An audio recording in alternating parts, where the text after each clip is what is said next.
नमस्कार मित्रांनो, NK गोट फार्ममध्ये सर्वांचे सहर्ष स्वागत. बरेच मित्रांनी कॉल केली की शेळीपालनामध्ये मित्रांनो गुळपाण्याचं काय महत्त्व असतं किंवा काय असलं गेलं पाहिजे.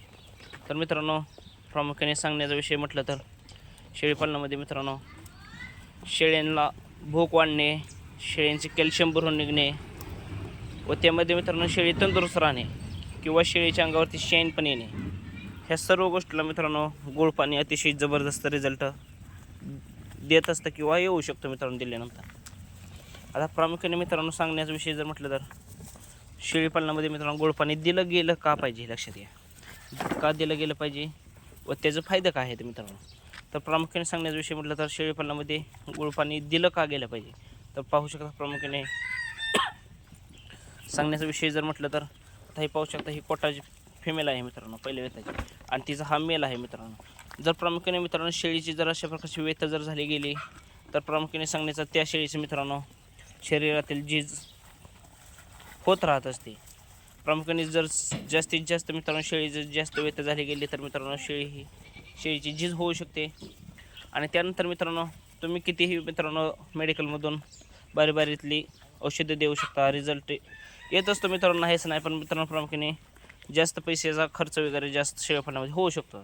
तर त्यासाठी मित्रांनो शेळ्यांना गुळपाणी दिल्यानंतर शेळ्यांची भूक ही जास्त प्रमाणात वाढू शकते, हे कधी पण लक्षात घ्या.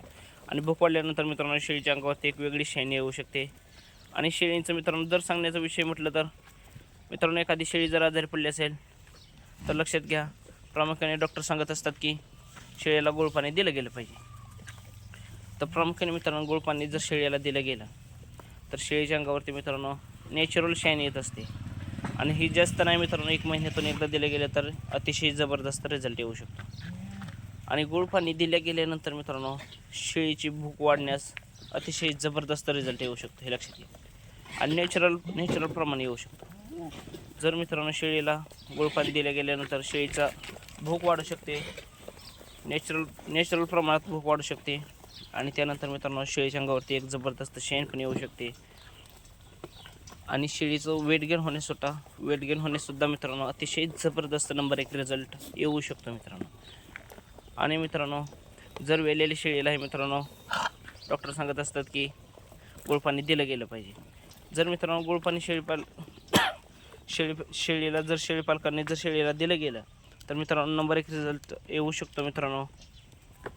आणि मित्रांनो ह्याचा जास्तीत जास्त फायदा मित्रांनो ज्यांचा बंदिस्त गोट फार्म आहे त्यासाठी मित्रांनो नंबर 1 रिझल्ट येऊ शकतो, हे कधी पण लक्षात घ्या.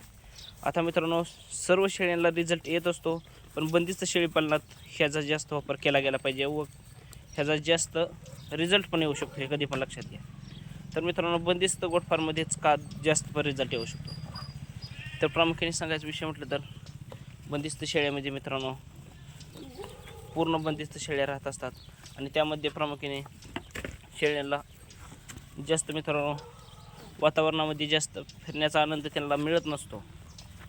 आणि त्यासाठी मित्रांनो त्यांना विविध प्रकारचा चारा हा मिळत नसतो. कारण की मित्रांनो जर शेळी तुमची अर्धबंदित असेल किंवा फिरस्ती असेल तर त्या शेळीला मित्रांनो जास्त करून प्रोटीन किंवा अशा प्रकारचा विविध प्रकारचा कॅल्शियम किंवा भूक वाढण्यास अशा प्रकारचा जास्त मेडिकलचा खर्च येत नाही मित्रांनो. कारण की त्या पद्धतीत त्याला गरज पण जास्त भासू शकत नाही, हे लक्षात घ्या. आणि जर मित्रांनो तुमची शेळी फार्म जर मित्रांनो पूर्ण बंदिस्त असेल तर मित्रांनो अशा प्रकारचं थोडंसं नियोजन केलं गेलं पाहिजे. आणि अशा प्रकारचं नियोजन केलं गेल्यानंतर मित्रांनो शेळ्या अतिशय जबरदस्तपणे नंबर 1 शेळ्या राहू शकतात, हे लक्षात घ्या. कारण की बंदिस्त फार्ममध्ये मित्रांनो जास्त करून शेळ्यांना जास्त प्रकारचा चारा मिळत नाही, अगदी 1, 2 ते 3 प्रकारचा चारा असतो. अशामुळे शेळ्यांच्या मित्रांनो शरीरातील झीज होऊ शकते, आयरनची कमी होऊ शकते किंवा कॅल्शियमची वगैरे कमी भासू शकते मित्रांनो, नाही असं नाही. त्यासाठी मित्रांनो त्यांना गुळपाणी दिल्याने नंबर 1 रिझल्ट येऊ शकतो. आणि असं नाही मित्रांनो की गुळपाणी दिल्यानंतर शेळीला कॅल्शियमच वाढतं, तर मित्रांनो शेळीचे कॅल्शियम वाढते, शेळीची शेण वाढते आणि शेळीच्या अंगावरती मित्रांनो एक वेगळीच पॉवर करत असते. आणि जास्त नाही मित्रांनो, जास्त खर्च पण येत नाही मित्रांनो. जर तुमच्या 10 शेळ्या असतील तर मित्रांनो तुम्ही त्या 10 शेळ्यासाठी 2 किलो गुळ आणला तर मित्रांनो अतिशय नंबर 1 रिझल्ट येऊ शकतो. आणि मित्रांनो 2 किलो गुळ म्हणजे मित्रांनो जास्त किमतीचा पण विषय राहत नाही. कारण की प्रामुख्याने सांगण्याचा विषय म्हटलं तर तुम्हाला कमीत कमी एक 70 ते 80 रुपयाचा खर्च येऊ शकतो मित्रांनो. असं काय मित्रांनो जास्त पण खर्च येऊ शकत नाही, कधी पण लक्षात घ्या. जर मित्रांनो 70 ते 80 रुपये तुम्हाला जर खर्च आला तर महिन्यातनं एकदा दिलं तर मित्रांनो अतिशय नंबर एक रिझल्ट येऊ शकतो मित्रांनो.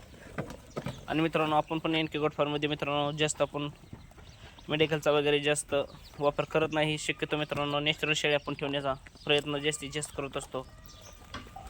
आणि त्यानंतर मित्रांनो जर सांगण्याचा विषय जर म्हटलं तर मित्रांनो जर महिन्याला तुम्हाला 80 ते मित्रांनो 100च्या आत मित्रांनो तुमचा खर्च होऊ शकतो 2 किलो गूळ 10 शेळींसाठी मित्रांनो. आता ते मित्रांनो दिला का गेला पाहिजे हे लक्षात घ्या. का दिला गेला पाहिजे मित्रांनो, कारण की शेळीपालनामध्ये अनेक विविध प्रकारचे मित्रांनो अशाच प्रकारचं मित्रांनो शेळीपालनामध्ये भरपूर प्रमाणात मित्रांनो त्याचे फायदे आहेत हे लक्षात घ्या. शेळीच्या अंगावरती शेण येणे, शेळीची भूक वाढणे मित्रांनो हे लक्षात घ्या. ज्या पद्धतीने प्रोटॉनचं मित्रांनो कार्य करत असतं त्याच प्रकारचे मित्रांनो नॅचरल मित्रांनो गुळ पाण्यासुद्धा शेळीपालनामध्ये अतिशय नंबर एक रिझल्ट किंवा नंबर एक फायदा आहेत मित्रांनो लक्षात घ्या. आणि अशा प्रकारचं तुम्ही नियोजन केलं गेलं तर मित्रांनो शेळीपालनामध्ये काहीसुद्धा अवघड नाही. आणि नॅचरल मित्रांनो आला हा लक्षात घ्या. हा काय मित्रांनो मेडिकलमध्ये जाऊन गोळ्या वगैरे असला काही विषय नाही, फक्त शेळीपालनामध्ये गुळपाणी दिलं गेलं पाहिजे. आता गुळपाणी मित्रांनो पाजलीच का पाहिजे लक्षात घ्या. जर मित्रांनो तुम्हाला जर एका महिन्यामध्ये मित्रांनो 80 ते 100 रुपये खर्च येऊ शकतो आणि त्यामध्ये मित्रांनो तुमची शेळ्या ही तंदुरुस्त राहू शकतात व जबरदस्त प्रमाणात शेळ्या राहू शकत असतील तर मित्रांनो शेळीपालनामध्ये का दिलं गेलं नाही पाहिजे लक्षात घ्या. जर अशा प्रकारचं तुम्ही नियोजन केलं गेलं तर शेळीपालनामध्ये काहीसुद्धा अवघड नाही. आणि मित्रांनो अर्धबंदिस्त शेळ्या किंवा फिरती शेळ्या असतात त्या शेळ्याला जास्त करून अशा प्रकारचं कॅल्शियम वगैरे मित्रांनो जास्त देण्याची काही गरज राहत नाही लक्षात घ्या. कारण की ती शेळ्या मित्रांनो पूर्ण चरत असतात, त्यांना विविध प्रकारचा चारा हा मिळत राहत असतो आणि त्यांना विविध प्रकारचा चारा खाल्ल्यानंतर त्यामधून त्यांची खनिजांची भरपाई होऊ शकते. तर मित्रांनो शेळीपालनामध्ये अशा प्रकारचं गोड पाण्याचं महत्त्व असतं आणि नक्कीच दिलं गेलं पाहिजे.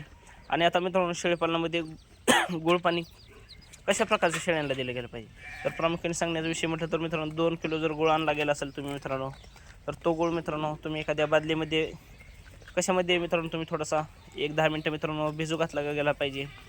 आणि जर मित्रांनो प्रत्येक शेळीला समान आला गेला पाहिजे हे लक्षात घ्या. तर त्यासाठी मित्रांनो जर तुमची शेळी गोड पाणी पित नसेल तर त्यासाठी प्रथम तुम्ही मित्रांनो त्या शेळीला तुम्ही पीठ थोडंसं टाकलं गेलं पाहिजे. जर आपला मित्रांनो पिठाचं पाणी जर मित्रांनो त्यामध्ये थोडंसं मिक्स केलं आणि गोड पाणी जर मिक्स केलं तर मित्रांनो शेळी कितीही तुमचं 5 लिटर म्हणलं तर एका टायमाला शेळी पाणी पिऊ शकते हे लक्षात घ्या. तर अशा प्रकारचं तुमचं थोडंसं नियोजन करून तुम्ही त्या शेळीला पाजलं गेलं पाहिजे आणि प्रत्येक शेळीला समान पाजलं गेलं पाहिजे हे लक्षात घ्या.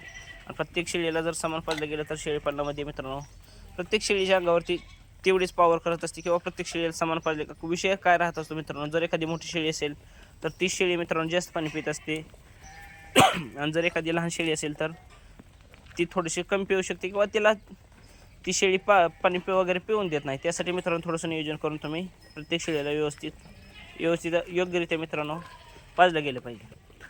तर मित्रांनो कसा वाटला व्हिडिओ सांगायला विसरू नका. चॅनलला सबस्क्राईब करून घ्या, फॉलो करून घ्या मित्रांनो, कारण की अशाच नवनवीन व्हिडिओ तुम्हाला शेळीपालनाविषयी माहिती मिळत राहत असते मित्रांनो. तर मित्रांनो अधिक माहितीसाठी मोबाईल नंबर 98 34 10 42 00. धन्यवाद.